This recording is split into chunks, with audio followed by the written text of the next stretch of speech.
Bonjour à tous, aujourd'hui je vous parle des pneus, savoir évaluer vous-même leurs états d'usure ou tous simplement savoir s'ils sont réparables selon le ou les défauts qu'ils présentent. Cela vous sera utile dans la vie de tous les jours, mais aussi dans le cadre de l'examen du permis de conduire, car l'examinateur peut vous interroger à leur sujet. La question classique est « Montrez-moi le témoin d'usure sur un pneu ». Dans tous les cas, vous ne perdrez pas votre temps en apprenant à évaluer l'état de vos pneus. Sans plus attendre, commençons par l'usure du pneu. Pour évaluer l'usure d'un pneu, il faut localiser les témoins d'usure. Les témoins d'usure sont de petites protubérances ou épaisseurs de gomme qui mesurent 1,6 mm.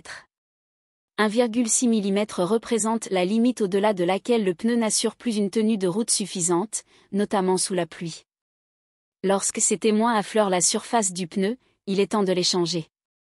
Pour trouver les témoins d'usure facilement, vous devez savoir qu'il y en a disséminés tout autour du pneu.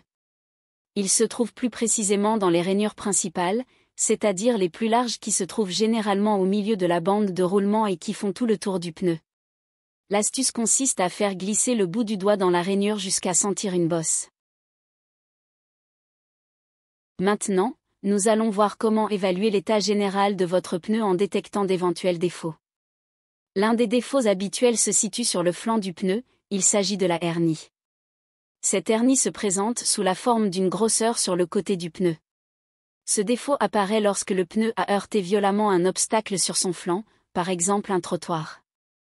Il faut savoir que sous la gomme du pneu se trouve une structure métallique composée de fils de fer entrelacés pour rigidifier le pneu. Lors du choc, ces fils de fer se brisent et seule la gomme retient la pression de l'air à l'intérieur. Malheureusement, un tel défaut n'est pas réparable et condamne au remplacement du pneu.